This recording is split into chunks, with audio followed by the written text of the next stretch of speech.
there, welcome back. So today I want to talk about gardens. And so this year, as you can see behind me, is a garden that we just put together this spring. So I'm trying for the first time raised beds, vertical garden beds, even growing some herbs in pots. So I love drinking hot teas in the winter. Actually, I'll drink hot drinks all year round, doesn't matter to me. But I really wanted to save some money by growing some of my own things here at home. And so I can't wait to show you some of the things that I'm growing here. But today we are actually going to go on a little tour or little adventure on the farm as I'm looking for raspberry leaves, strawberry leaves. I picked some honeysuckle, rose petals, some different things that I found that I'm excited to dehydrate and add to my tea collection. And I've been teaching on essential oils for a long time, so I totally get the medicinal benefits of the plants and how to use them. I'm more used to using them in a concentrated form of essential oils, which just basically means I need a lot less plant material. So it's really interesting to me as I start harvesting like my peppermints and spearmints, and when I think about how much plant material it takes to make even just one drop of essential oil, makes me appreciate my essential oils a whole lot more after growing them. So anyway, I hope that you enjoy this little tutorial of me drying some teas, and I look forward to hearing in the comments, like, what are some of your favorite teas that you like to drink? Do you prefer blends? Do you like more the single plants? Do you like fresh herbs? Brewed versus dry herbs? So I'm excited to kind of learn some more from all of you that are tea drinkers, and maybe even adding more plants to my tea collection back here. So make sure to comment below. I'm excited to read your comments. My daughter and I are headed out to look for some raspberry and strawberry leaves. So thankfully we live on a dead-end road, so it wasn't hard to find the raspberry leaves along the side of the road. So I started just clipping off the more fresh leaves, the newer leaves. You could even take a couple leaves that are down further. We found some strawberry plants along our pond, and I did find some more of those along the road now that we've gotten some rain.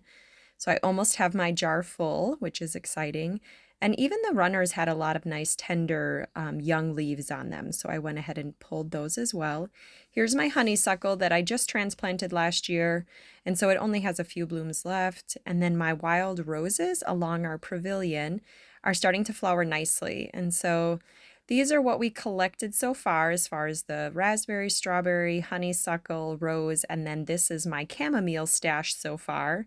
And I borrowed my son's dehydrator, and so I'm going to start layering all the flowers on the pan and then start the dehydration process. So I had to move my lavender into a fenced-in area because unfortunately the rabbits are loving my lavender as well. So that one's going to take a little bit longer to get going.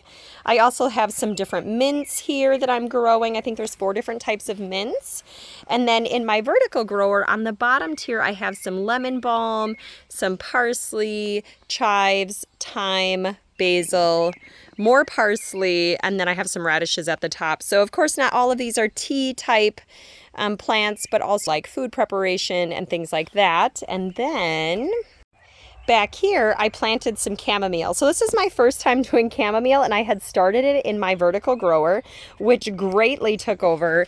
I'm very impressed with like how tall this chamomile is getting. So every day I just come out here and I pick some more of the flowers, and then when I have enough to dehydrate them, then I've been dehydrating my chamomile. So for the different mints, this one is a pineapple mint. This one is a spearmint. Both of these are just your traditional mint. So this one here has more of brown type stems, and this is a chocolate mint. And then back here I have a mojito mint. So I'm really excited to try all of these different mints to see how different they taste in hot teas. Hey there, so I'm out here at my friend's garden, and she, I noticed, has a ton of echinacea. And so she said I could pick some of her flowers to try for some of my teas. And so I'm really excited to even go to seed, and then I'll start planting them at our farm so that I have my own echinacea growing on the farm. These flowers I'm going to keep for seed as they're fully mature. And I did discover or learn that you could keep the leaves of the echinacea plant as well. So the next time I go and harvest, I'm going to collect some leaves to go along with the petals. This is the start of my tea collection. I've started harvesting my chocolate mint, my rose petals. I'm gonna try some honeysuckles. I'm not sure if my honeysuckle will be producing any more flowers this year, but I'm curious to try it. My chamomile is doing good, although it really amazes me how many flowers you need to make a decent sized jar of chamomile. My friend brought me the catnip, so that dried down really well. We started collecting some wild strawberry leaves that we found around the property. Here's the Motherwort, so that one dried down nice. It is quite prickly, so I actually had to, like, once it was dry, use a fork to pull it off of the branches, as I didn't want to get any thistles. And then the St. John's wort, that looks really pretty. I haven't tried that one yet. The BeaBalm, I just kind of need to crush down the flowers or the leaves a little bit yet, but the BeaBalm leaves. And then we have been collecting our raspberry leaves, so I've got quite a bit started. I want to make sure I fill the jar up before the end of the season. And then my woolly lamb's ear, oh my goodness, I can't believe it filled up the whole jar. But I did have some of this last night with my rose petals and my peppermint leaves, and it tasted really good. And then here's the start of my mullein, so I probably could go collect another plant. I'm dehydrating some of the petals right now to mix in there. And then my peppermint.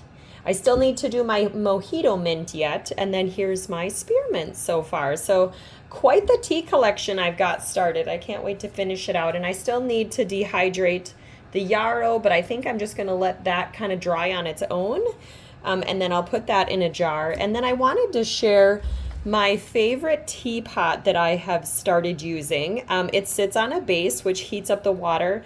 It has a little stainless steel filter inside. So you just put all of your, herbs in here, and then you just put it in here. You press the button, it turns it on, and it starts boiling it. And then I actually just let it sit for like 12 hours. And I'll drink it cold or hot, but I just am really liking this because it gives me a lot of tea, and I can easily use these loose herbs in it. And I like that it's all glass except for like a little bit of plastic at the top, so I don't have to worry about too much as far as leaching out the plastics, or what might be in the plastics. But I just wanted to share that with you in case you're looking for a teapot that, is kind of like a coffee pot where you can just put your teas in it and start brewing it and then let it sit. So I hope you're enjoying this video so far as all the different herbs that we're collecting, and if you have any questions, post them below.